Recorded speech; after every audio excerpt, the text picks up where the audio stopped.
And welcome back to the show. Well, now we've got a guest on the show that I'm very, very excited to talk about. Luke Sparke has made some of my favourite Aussie movies from over the past few years, of course, with the Occupation franchise, Red Billabong, and now he is back with a brand new film called Bring Him to Me, which hits cinemas this week, and we thought we would actually get Luke on the show right now to chat about this great new crime thriller. Welcome to the program, mate. Yeah, hello. Thanks. Good to be here. Now, mate, tell us a little bit about Bring Him to Me. How did you first become involved with this project? Because I know this one was written by screenwriter Tom Evans. Yeah, so Tom reached out to me, and I get scripts, every day pitched to me. And this is the first movie I've done that I haven't written. He reached out with an interesting pitch because he'd worked on the poster campaign for Occupation Rainfall. So there was already a connection there. Now, I'd never met the guy. He's over in the UK. But yeah, he wrote to me, pitched me the script, more of just asking for advice of what a first-time writer should do. And I was so impressed with his work, I ended up taking it on. What was it about the script that made you want to take this project on, and how did you feel when you first sat down and read through it?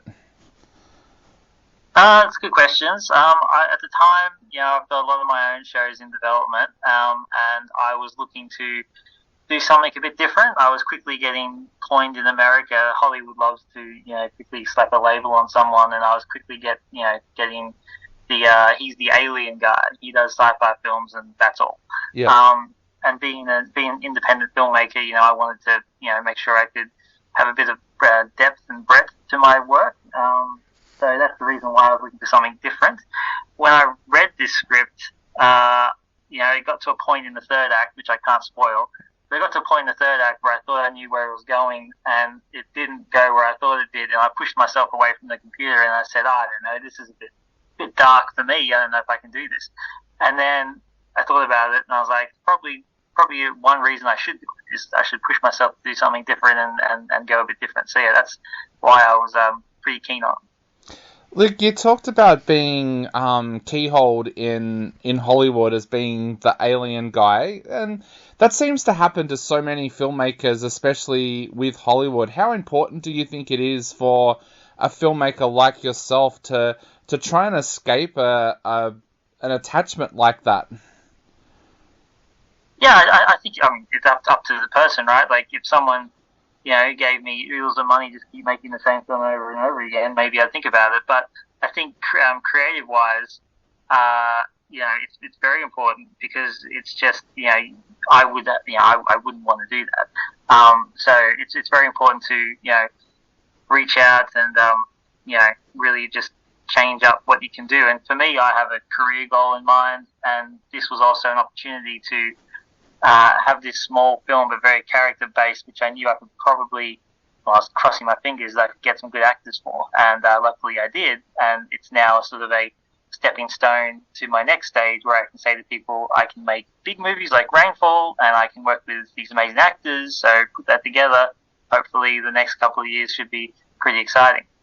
Now we'll get on to that amazing cast in just a moment, but the characters themselves, when you've written your films in the past, of course, you've written the script, so therefore you know the characters inside and out. For young filmmakers who are listening to this show, how different was that for you approaching this film with you not having written the script and having not created these characters? What differences did you notice as a director trying to bring these characters to the screen? Well, the first thing I do with someone else's script is I spend, a couple of days, the weekend, lock myself away and, read it again and again. Luckily, being a filmmaker that's done a few films, I can pretty easily identify and remember certain beats and characters, so I can, catch up pretty quick to where the writer's coming from. But first thing I do is write down where I see them. Then I check with the writer to make sure that I'm on the same page. And if we're not, why is his idea better? Is my idea better? It's all just about coming up with the best ideas, not really about ego. And then from there, identify any problems or any better ideas we could move forward. For this one, I felt quite liberated, to be honest. First, I was like, oh, it's not my own script. And then, everyone thinks they're a writer. Everyone thinks they've got a better idea than someone else. Writers always kind of get the sort of sore end of the stick.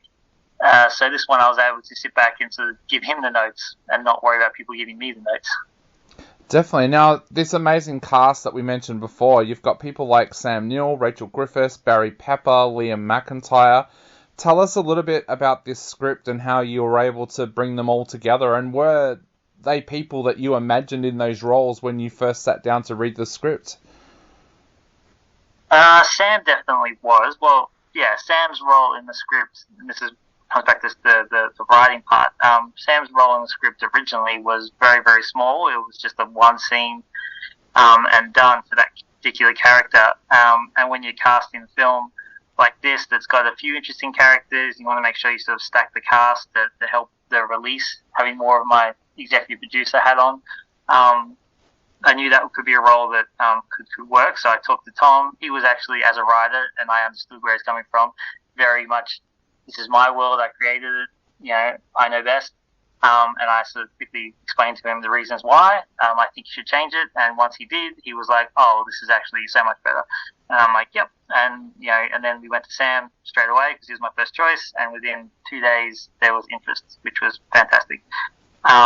Someone reminded me early the other week that I made a list a couple of years ago online of my top 10 favorite films. And in those films were Saving Private Ryan and Jurassic Park. And this film has from actors from both those films, which is like amazing to work with. So tell us a little bit also about Barry Pepper and Liam McIntyre. Of course, their characters are key to this film working. When did they become actors that you knew were right for these roles?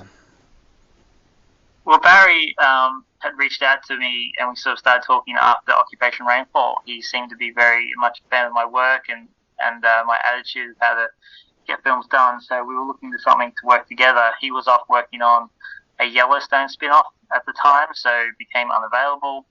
And I was talking to a bunch of other really great actors, and then he came back and said that got pushed. So I sent him this script, and he really liked it, and he came on, and he was actually Tom's first choice. First time I said, who do you picture as Drive? And he's like, Barry Pepper. And there we go. We got Barry Pepper for him, so that was good. And he's just such a versatile actor, and he's good in everything he does, so it made sense. And Liam McIntyre is someone I've wanted to work with for a while, and I sent him the script and just literally said, you pick a character, and I'll let you have it, because I just want to work with you. So he got to pick the character he wanted to play. So from then on, was it much easier then to build your cast around having that key cast there? Yeah, actors attract actors. Once you sort of snowball, it continues on. Rachel was the last person that we got, and she obviously wanted to work with Barry. She wanted to work with Sam. It all came together, and I think the original script was written as a man, but Tom made the right choice of creating a very dynamic, female mob boss, and she was really interested in that. And she asked me specifically if we could film all her scenes last, because she wanted to let the cast do their thing, and she wanted to come in at the end and have all her scenes, a little bit of a power play, just as a methodical actor in that, and it really worked. Now, of course, the other key cast member I should have mentioned before as well was Jamie Costa. How did you go about discovering Jamie, especially considering he plays the key character in this film? Yeah, so he kind of shot to internet fame a couple of years back for doing a Robin Williams short film where he played an amazing version of Robin Williams. And I saw the shorts, and then I was reading up about him. I'm always on the lookout for new talent. And I found his email address online somehow and just reached out to him personally. And he got back to me, and we just started talking about our love of cinema. We shared the same interest in films. And then when this script came up from Tom, it was written more as like a Jesse Pinkman Breaking Bad character. And I thought that was the wrong choice because we've seen that already in that show. So I wanted someone a bit more wet behind the ears, someone with a sort of more good nature that people could hopefully connect with. And I thought he was a great choice. I sent the script, and of course, hearing who we had already, he signed on. Awesome. So tell us a little bit about the shoot itself as well. Was this a film that was shot during the COVID times here in Australia? No, it was shot. We were in pre-production literally a year ago today. Yep. So it was only just last December and that we were shooting up in Queensland. Luckily for us, although for day one, one of the cast members got COVID, and obviously everyone knows now Sam Neill's news, how he was going through cancer and he's in remission and all that news that came out recently. So, we had to sort of quickly make sure that he was safe, and we all worked together to make sure that the environment on set was safe for Sam, safe for the actors. So that was fun on night one. Yeah, definitely. And then there's huge chunks of this film that are shot with two characters in a car, and you managed to make that so creative and so interesting. How difficult was that to make scenes like that so creative? Because I know the tension there builds as well, but it works so well on screen. Well, great. I appreciate the comment, because that was my aim. But yeah, I mean, look, films, depending on the film you're on, if you're on a massive film, they're shooting for 6 months. Unfortunately for us, we're an indie film, so I only had 15 days to shoot the entire movie, which was insane. If no one's made a movie before, it's insane. So, we were literally shooting new locations every night because it's a car movie, it's a road trip movie, so the landscape's got to change. It's all nighttime, which, creates tension and people, falling asleep and everything else. So to get the guys in the car was really super important, and they both had the characters dialed in. Barry knew exactly who he wanted to be, and he also bounced a lot of ad-lib off me, and so did Jamie. Obviously, Jamie coming from a more sort of comedic background, but Barry was really surprising in that he would have these great, just moments or lines that he was like, I think we should say this, and I was like, it's perfect. And I'm very much okay with ad-libbing. Some directors and some writers hate it and they like to stick to the script. I always look at the script as a guideline, and let everyone play in that universe. Rachel Griffiths also looked like she had a lot of fun with her character as well. What was it like to shoot the scenes that she was involved in? It was super tense, and like I said, she came in the last stint of the movie, and we were filming her scenes up until the very last night. And because we're on such a tight time frame, the last night we were just like, we have to get this movie done. We're not leaving this set until it's done. And we were shooting until like the sun was up the next morning, like into breakfast, into the day, and we were trying to hide the fact that the sun was coming through the lights of this, this room that she was in, and making sure to hide all that. So it was a really crazy last night. But she was, a trooper through all that. She's obviously really professional. But yeah, she loved all that she was putting towards it. We worked really well together. She's directed films as well, so for me it was a little daunting working with Rachel Griffiths, the actor, Rachel Griffiths, the director, Sam Neill. But everyone was really great, and we all just kind of blocked the scene out. It took a fair few hours to block it out, and then got into, working those characters and that. But yeah, she just had a good time. Well, look, I know we are running out of time very quickly, but I just had two quick questions I wanted to ask before we go. First of all, what have you got coming up that we can be excited about? Because I know you are a prolific filmmaker. So what have you got that you can talk about that coming up that you're excited about at the moment?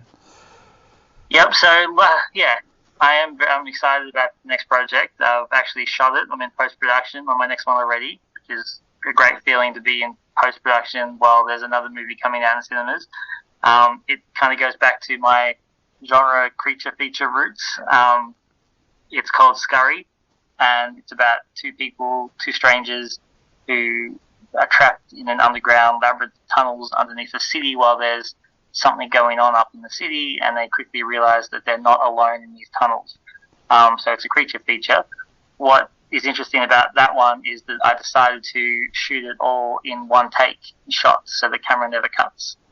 So we're down with these tunnels for 90, 100 minutes with these two characters with a creature, and camera never cuts.